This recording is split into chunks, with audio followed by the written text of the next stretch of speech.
Ce programme vous est présenté par les amis et les partenaires du ministère d'Andrew Wommack. Et maintenant, Andrew continue à enseigner à partir de la parole transformatrice de Dieu sur le sujet « Ne limitez pas Dieu ».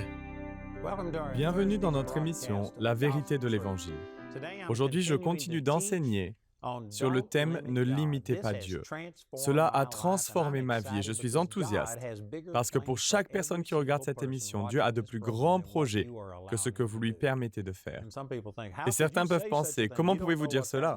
Vous n'avez aucune idée de ce qu'il se passe dans ma vie. » Une chose est sûre, Dieu est infini et nous sommes tous limités. Nous avons tendance à limiter Dieu. Nous nous comparons aux autres et sommes satisfaits de penser que nous faisons aussi bien qu'eux. Mais les plans de Dieu pour vous dépassent tout ce que vous pouvez imaginer et bien supérieurs à ce qu'aucun d'entre nous a déjà pu réaliser. J'ai utilisé beaucoup d'exemples personnels tout au long de cet enseignement qui montrent combien ma vie et mon ministère ont été totalement révolutionnés depuis le 31 janvier 2002, quand Dieu m'a dit que je le limitais. Depuis, j'ai vu des progrès énormes. Et pourtant, Dieu m'a dit à nouveau la même chose ces dernières semaines, me rappelant que je ne dois pas le limiter. Nous avons eu l'occasion de diffuser à 1 heure de grande écoute, et pourtant, logiquement, matériellement et financièrement, c'était le pire moment pour ajouter des dépenses supplémentaires, des centaines de milliers d'euros par mois. Pourtant, lorsque j'ai prié à ce sujet, j'ai entendu le Seigneur me dire « Ne me limite pas ». Et donc, tout récemment, j'ai ajouté une dépense supplémentaire de $200,000 par mois pour le temps d'antenne à la télévision, sans compter les dépenses de personnel et de fonctionnement, soit un total $250,000 par mois, alors que dans le naturel, c'était le pire moment pour le faire. Mais vous savez quoi? Dieu m'a répété de ne pas le limiter. Ce n'est donc pas quelque chose que le Seigneur m'a dit il y a 16 ans et seulement pour des circonstances particulières. Non, j'ai grandi, j'ai vu des progrès énormes. Et pourtant, il n'y a pas de limite. Je crois qu'indépendamment des progrès réalisés, de ce que vous voyez se réaliser, Dieu est toujours capable de faire davantage. Dieu est illimité, mais nous le limitons. C'est ce que j'ai enseigné et je vous assure que c'est puissant. Ce dont j'ai commencé à parler hier, c'est qu'après avoir reconnu que vous pouvez limiter Dieu, que la volonté de Dieu ne s'accomplit pas souverainement, vous devez coopérer et commencer à vous dépasser et à croire en Dieu pour davantage. Il faut alors faire face à la peur du succès, à la peur de l'échec, à la peur des gens, à la peur de la persécution, à toutes ces craintes. Nous avons déjà parlé de tout cela dans cette série. Mais ce dont j'ai commencé à parler hier, c'est qu'une fois que vous acceptez ce principe et que vous vous engagez dans cette direction, vous devez vous imaginer en train de réussir. J'ai donc commencé à parler du pouvoir de l'imagination. Dans Genèse chapitre 6, l'Éternel vit que les imaginations du cœur des hommes n'étaient que méchanceté continuelle, et Dieu les jugea pour cela. J'ai passé beaucoup de temps hier à essayer d'expliquer ce qu'est l'imagination. Le dictionnaire définit l'imagination comme étant la capacité de voir quelque chose qui n'est pas visible ou présent. En d'autres termes, comment pouvez-vous voir quelque chose que vous ne pouvez pas voir? Vous pouvez voir avec votre cœur. Vous pouvez créer des images dans votre pensée. En fait, c'est ainsi que Dieu nous a créés, et j'ai utilisé des exemples. Il est impossible de se souvenir de quelque chose que l'on ne peut pas voir. Si vous ne pouvez pas créer une image en vous, vous ne pouvez pas vous en souvenir. Hier, j'ai utilisé des exemples comme celui du blivet d'eau. La plupart des gens ne savent pas ce que c'est, mais j'ai utilisé des mots pour le décrire. Et une fois que les mots ont peint des images, une fois que vous avez cette image à l'intérieur de vous, vous pouvez la voir. Lorsque quelqu'un vous parle d'un objet, vous devez pouvoir le visualiser. Par exemple, je travaille beaucoup avec le bois, et certains termes sont nouveaux pour moi, comme un gabarit ou un guide de perçage. Et dans ce cas, je vais aller voir en utilisant mon téléphone ou autre pour trouver sur Internet une image correspondante. Une fois que j'ai vu l'image, je comprends de quoi il s'agit. Et je peux le retenir. Avec les mots seuls, il est difficile de visualiser et de retenir les choses. On pense en images. On voit les choses à l'intérieur de soi. C'est ainsi que Dieu nous a créés pour fonctionner. J'ai utilisé hier l'exemple du mot chien. Quand je dis chien, vous ne visualisez pas les lettres C-H-I-E-N, vous visualisez un chien. Et quand je dis banane, vous n'imaginez pas les lettres et vous ne l'épelez pas. Vous voyez la banane. Si je disais un mot que vous ne pouvez pas épeler, mais que je vous en montrais une image, vous seriez immédiatement capable de le retenir, que vous puissiez l'épeler ou non. Vous pensez en images, c'est ce que j'essaie de dire. C'est ainsi que vous fonctionnez en permanence. Certaines personnes pensent que l'imagination ne concerne que la fantaisie, les rêves éveillés, des choses totalement irréelles. Mais en réalité, on ne peut pas suivre des instructions sans imagination. On ne peut pas retenir les choses. J'ai utilisé toutes sortes d'exemples. Et permettez-moi d'utiliser ces versets du chapitre 11 de la Genèse pour vous montrer l'importance de votre imagination. Il est dit au versets 5 et 6, « Et le Seigneur descendit pour voir la ville et la tour, laquelle les enfants des hommes bâtissaient. Et le Seigneur dit, voici le peuple est un, et ils ont tous un seul langage, et ils commencent à faire ceci. Et maintenant rien ne les retiendra d'exécuter tout ce qu'ils ont imaginé de faire. » Ici même, il est dit qu'ils ont imaginé des choses. Si on revient au chapitre 26 du livre d'Ésaïe au verset 3, où il est dit « L'Éternel gardera dans une paix parfaite celui qui garde ses pensées sur toi ». Et le mot « pensée » est ici une traduction du mot hébreu « yetzer », Y-E-T-S-E-R, qui signifie « conception ». Il a été traduit « imagination » 12 fois dans l'Ancien Testament. Donc lorsqu'il est dit que vous gardez votre imagination fixée sur Dieu, il s'agit de la matrice spirituelle. C'est là que vous concevez les choses. Et le Seigneur a dit ici que rien ne les empêchera d'exécuter tout ce qu'ils ont imaginé faire. Il faut concevoir les choses dans votre imagination avant que vous puissiez les voir se réaliser à l'extérieur. C'est une affirmation de grande portée. Ce que je dis ici est profond et je ne pense pas que la plupart des gens le comprennent. C'est pourquoi ils n'arrivent pas à réussir et à voir de plus grandes choses se produire dans leur vie, parce qu'ils ne comprennent pas l'importance de leur imagination. Il y a des gens qui prient pour être guéris, mais vous êtes-vous déjà vu guéri? Cette question est lourde de sens. La plupart des gens prient et demandent à Dieu de les guérir. Mais le médecin a dit que vous alliez mourir et ce que vous voyez, c'est votre mort. Surtout si on vous a dit que vous allez mourir d'un cancer et si vous avez côtoyé quelqu'un d'autre qui a eu un cancer et que vous l'avez vu souffrir, vous l'avez vu dépérir, perdre du poids et de l'appétit, et finalement mourir. Si vous avez vu cela, vous avez une image dans votre imagination. Et malheureusement, comme le Seigneur l'a dit dans la Genèse chapitre 6, verset 5, « Et le Seigneur vit que toute l'imagination des pensées de son cœur n'était que continuellement mauvaise. » La plupart des gens sont beaucoup plus enclins à imaginer des choses négatives que des choses positives. Si le médecin dit que vous avez un cancer de stade 4 et que vous allez mourir, la plupart des gens s'imaginent immédiatement en train de mourir. Ils se voient souffrir. Ils peuvent imaginer le mal et la douleur, et ils les visualisent. C'est l'image qu'ils ont à l'intérieur. Ils se voient malades. Cette semaine, un de nos étudiants est venu me voir et m'a dit « Je comprends que la Bible dit que c'est par ces blessures que nous avons été guéris. Et je ne demande pas que vous priez pour ma guérison. Mais comment puis-je passer de l'état où je suis à l'état où je me vois en bonne santé ?» Et il m'a expliqué qu'il était diabétique depuis 40 ans et sous insuline. Et il m'a dit qu'il ne savait pas comment arriver à faire ce changement. Je lui ai répondu, vous allez devoir commencer à vous considérer et à vous voir comme bien portant. Je lui ai dit, vous prévoyez continuellement, par exemple, si vous partez en vacances, vous devez penser à prendre votre insuline, vous devez penser à vérifier votre taux de glycémie. C'est ainsi que vous vous percevez. Vous vous voyez ne pas pouvoir rester longtemps sans manger certaines choses. C'est l'image que vous avez. Vous vous voyez diabétique. C'est votre identité. Et il validait tout cela en disant « oui, c'est vrai ». Alors je lui ai dit que sa guérison commencerait au moment où il parviendrait à s'imaginer en bonne santé. Avant de prier « Oh Dieu, guéris-moi », vous devez d'abord prier « Seigneur, aide-moi à changer l'image que j'ai à l'intérieur ». Vous devez concevoir votre guérison. Ce que je dis ici est fondamental. Cela a changé ma vie. Et pourtant, j'ai l'impression que la moyenne des gens ne comprend pas à quel point c'est important. Vous avez une image intérieure de vous-même, de ce que vous êtes et de ce que vous pouvez faire.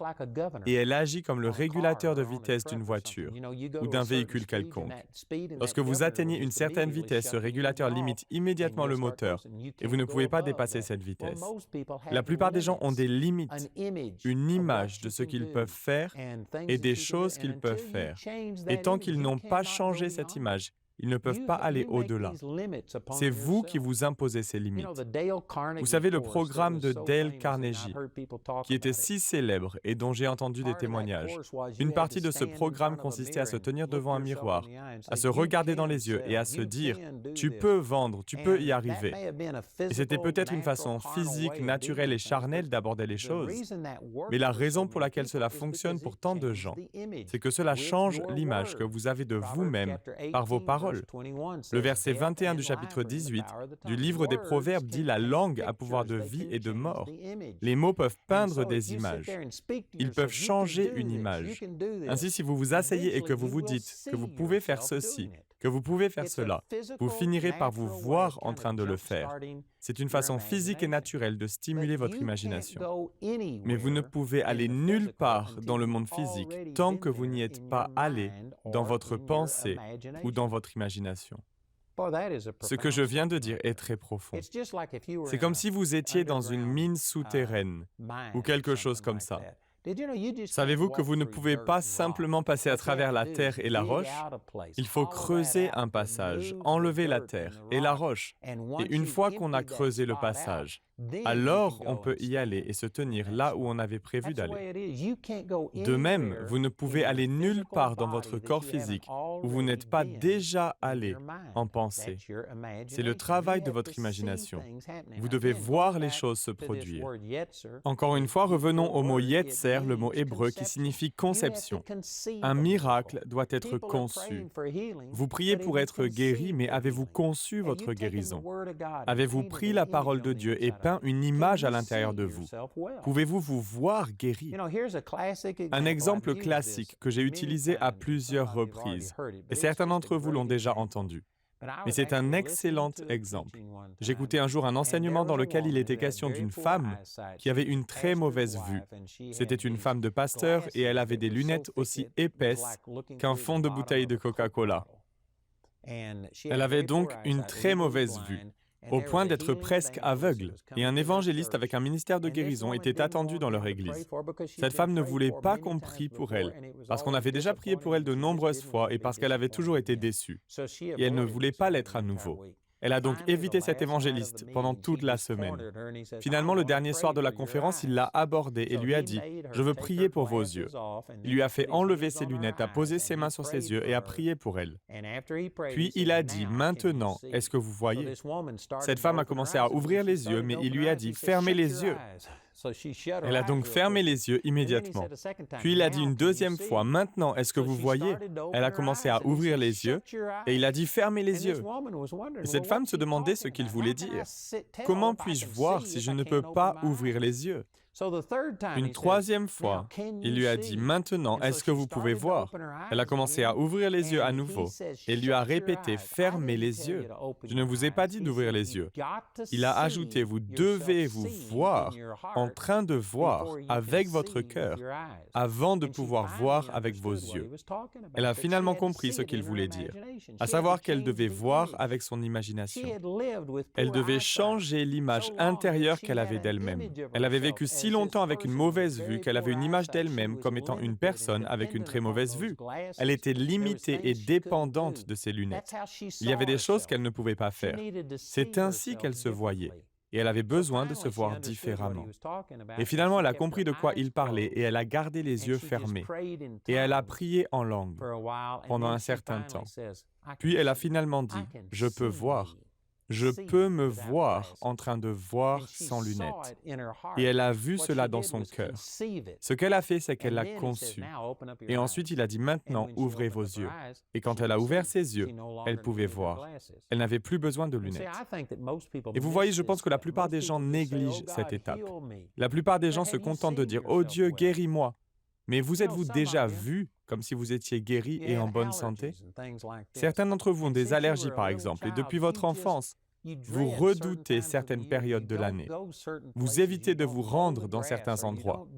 Vous ne tondez pas la pelouse ou vous ne faites pas certaines choses à cause de ces allergies. Vous avez une image qui vous accompagne tout le temps. Et pourtant, vous priez pour être guéri de vos allergies. Mais vous êtes-vous déjà vu devenir normal et sans allergie? Vous êtes-vous déjà vu courir et jouer dans l'herbe ou vous approcher des choses qui provoquent vos allergies? Beaucoup de gens qui regardent cette émission en ce moment ne se sont jamais vus guéris au fond d'eux-mêmes. Vous ne l'avez jamais vu dans votre imagination, à l'intérieur. Et pourtant, vous voulez en faire l'expérience. Encore une fois, je reviens à ce mot hébreu, qui a été traduit par imagination 12 fois dans la Bible, et qui signifie conception. C'est dans votre imagination que vous concevez les choses. Les gens prient pour un résultat sans vouloir le concevoir. Ce serait comme une femme qui prie « Oh Dieu, je veux avoir des enfants », mais elle n'a pas de relation physique avec un homme et elle ne conçoit jamais rien. Vous devez d'abord concevoir, puis il faut du temps pour que cette conception se développe et mûrisse, et finalement la naissance a lieu. Mais il n'y a pas de naissance sans conception. Nous comprenons cela dans le domaine naturel, mais dans le domaine spirituel, les gens prient pour la naissance d'une guérison, d'une prospérité ou de toute autre chose pour laquelle ils croient. Vous priez pour que ces choses arrivent, mais vous ne les avez jamais conçues dans votre imagination. C'est exactement là où j'en étais lorsque le Seigneur m'a parlé, le 31 janvier 2002. Je savais quelle était la volonté de Dieu pour ma vie. J'avais eu cette rencontre miraculeuse avec le Seigneur en 1968.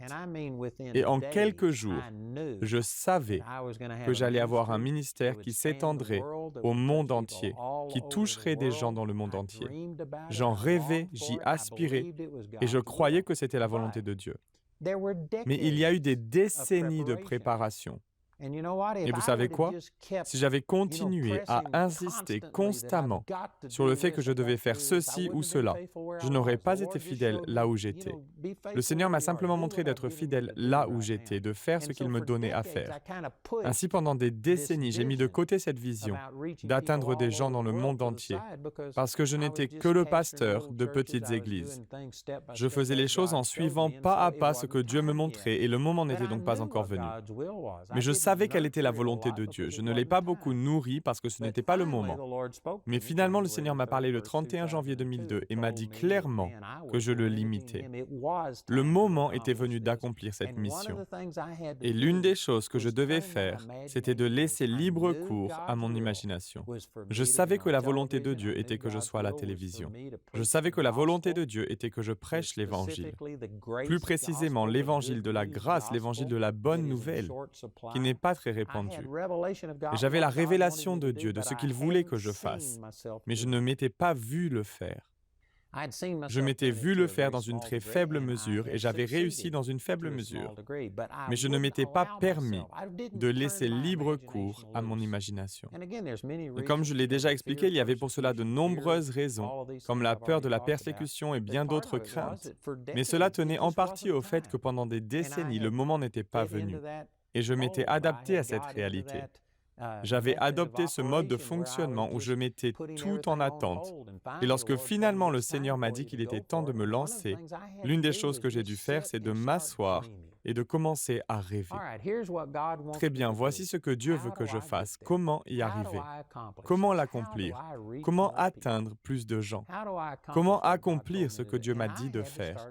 Et j'ai dû commencer à passer beaucoup de temps à rêver, à imaginer.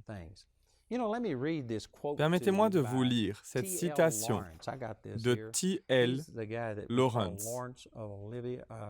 C'est celui qu'on appelle aussi Lawrence d'Arabie.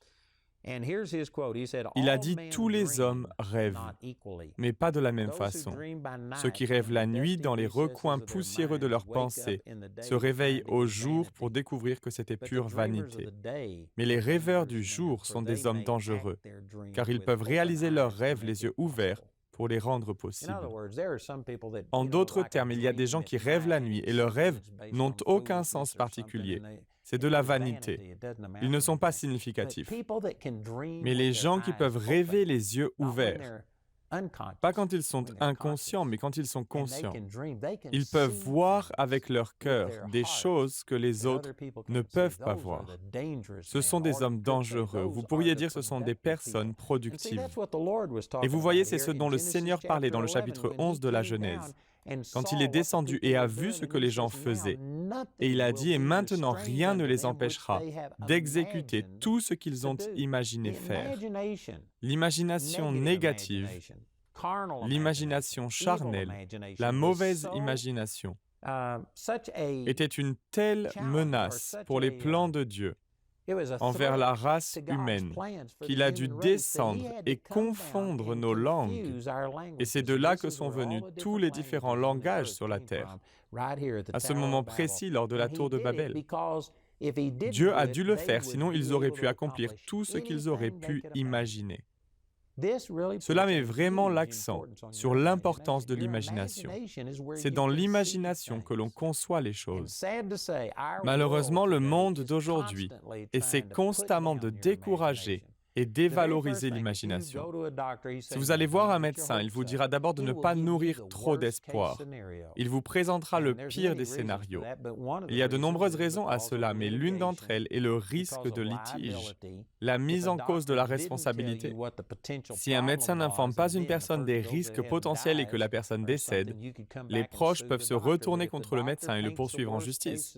Mais si le médecin présente le pire scénario avant le traitement, au moins il vous a informé, donc pour des questions de responsabilité, il vous présentera le pire scénario et vous dira de ne pas trop espérer.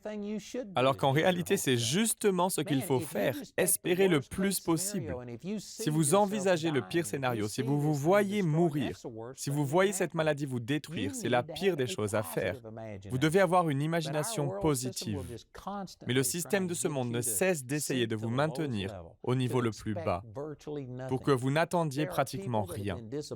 Il y a des gens qui ont été déçus et cela leur fait beaucoup de mal.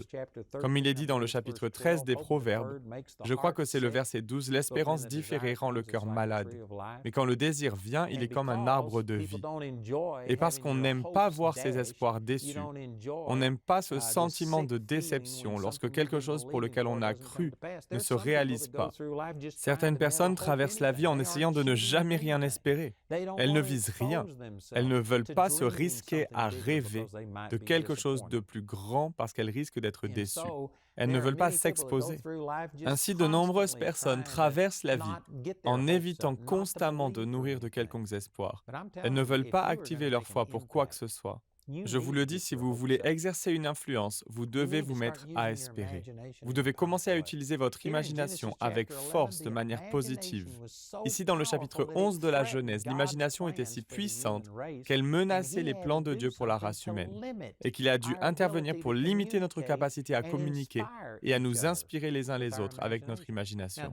Ça fait réfléchir, si quelque chose menace les plans de Dieu, ça doit être extrêmement puissant. C'est dire à quel point votre imagination est puissante, et nous parlons ici de l'imagination utilisée pour le mal, mais vous pouvez l'utiliser pour le bien. Je vous le dis, si vous pouvez en rêver, si vous pouvez le concevoir intérieurement, vous pouvez le voir se réaliser extérieurement. Et pourtant, tant de gens prient pour obtenir ces résultats, mais ils ne les ont jamais vus intérieurement. Et c'est l'une des choses qui limite Dieu. Notre imagination peut constituer une limite considérable, un frein à ce que Dieu veut faire dans notre vie. Il faut inverser cette tendance. Le programme d'aujourd'hui fait partie de la série « Ne limitez pas Dieu ». Nous espérons que ce message vous a béni. Notre ligne téléphonique est ouverte aux heures indiquées à l'écran.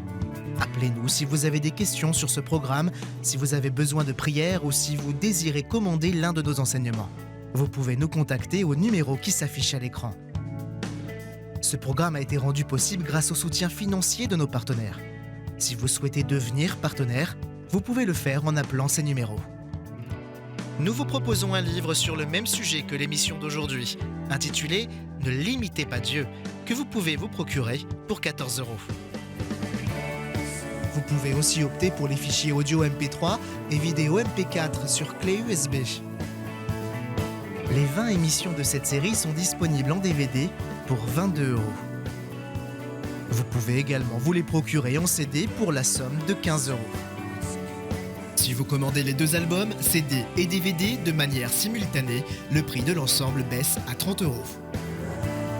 Pour tous nos téléspectateurs qui se trouvent en dehors de l'Europe, tous les produits que nous vous présentons sont disponibles grâce à nos bureaux dans votre région. Vous pouvez les contacter grâce aux détails qui s'affichent sur votre écran afin de connaître le prix dans leur monnaie locale. Andrew a à cœur que chacun puisse écouter ou regarder ce programme à sa convenance et puisse le partager avec d'autres. Si vous ne pouvez pas vous permettre d'acheter cette série, nous vous enverrons un lien afin de télécharger gratuitement l'enseignement de cette semaine en version audio MP3. Pour cela, il suffit de nous appeler. Notez que vous ne pouvez profiter de cette offre qu'en appelant notre ligne téléphonique. Vous pouvez nous appeler dès maintenant au numéro qui s'affiche sur votre écran. Nous nous ferons un plaisir de répondre à vos questions, de prier avec vous ou de vous aider à commander l'un de nos enseignements. Notre ligne sera ouverte pendant les heures indiquées à l'écran. Toutes les ressources d'Andrew en français se trouvent dans les boutiques en ligne des sites internet de nos bureaux affichés à l'écran. Nous espérons avoir de vos nouvelles aujourd'hui. Dites au nom de Jésus, je ne me fie pas à ce que je vois, je me fie à ce que dit la parole de Dieu. Il y a plus que ce domaine physique, il y a également un monde spirituel. Peu importe à quoi ressemble la situation, je sais ce que dit la parole de Dieu. On me disait que ma vie serait faite de douleur et d'isolement, et que je ne devrais même pas espérer la liberté. On me disait que je serais toujours en fauteuil roulant. On me donnait 3 mois à vivre avant une défaillance cardiaque totale. On me disait que je ne serais jamais guérie de la fibromyalgie. J'ai fait des allers-retours aux urgences et j'ai dépensé plus de 300 000 $ pour trouver un remède. Tout cela en vain. J'étais sur le point d'abandonner quand j'ai découvert Andrew Wommack à la télévision. Et Andrew m'a montré pour la première fois que par les meurtrissures de Jésus, j'étais déjà guérie. En quelques semaines, j'ai reçu ma guérison après avoir écouté tous les enseignements qui sont disponibles en ligne. Et aujourd'hui, 10 ans plus tard, je marche toujours dans ma guérison. Et je ne suis pas la seule dans ce cas. J'ai été guérie de la fibromyalgie et des maladies environnementales. J'ai été guérie de la maladie de Lyme. J'ai été guérie d'un lupus et d'une insuffisance cardiaque. C'est grâce à des personnes comme vous qui êtes devenus partenaires du ministère d'Andrew Wommack que nous avons chacun pu retrouver nos vies. Les mots ne sauraient exprimer notre reconnaissance pour votre générosité, mais il y a encore des millions de personnes qui recherchent cette vérité qui libère. Pourriez-vous nous aider à leur transmettre ce message? Vous pouvez atteindre des gens comme moi, qui sont enfermés chez eux et qui ne sont pas conscients de la plénitude de ce que dit l'Évangile, à savoir que nous pouvons être libérés de tout ce que l'ennemi essaie de mettre sur nos vies. Je ne serai plus de ce monde sans ce ministère. Et je vous encourage vraiment à devenir un partenaire aujourd'hui. Pourquoi ne pas devenir partenaire du ministère d'Andrew Wommack? Faites-le dès aujourd'hui.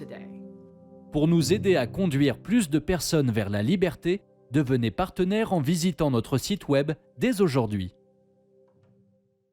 Bonjour, je suis Andrew Wommack et je voudrais vous informer que nous avons maintenant une école biblique Charis à Nice, en France. Elle fonctionne sous le système hybride, c'est-à-dire que les étudiants se réunissent quelques samedis dans l'année. Mais nous avons dorénavant aussi des cours par correspondance. Pour certains d'entre vous, le fait de vous déplacer ne serait-ce qu'un samedi par mois est impossible. Si c'est votre cas, nous avons une solution et il vous est toujours possible de suivre les cours grâce à l'école biblique Charis en ligne. Et je vous encourage à vous renseigner et à envisager de faire le pas de devenir étudiant de notre école biblique Charis. Retrouvez-nous la prochaine fois pour plus de la parole de Dieu dans la vérité de l'Évangile.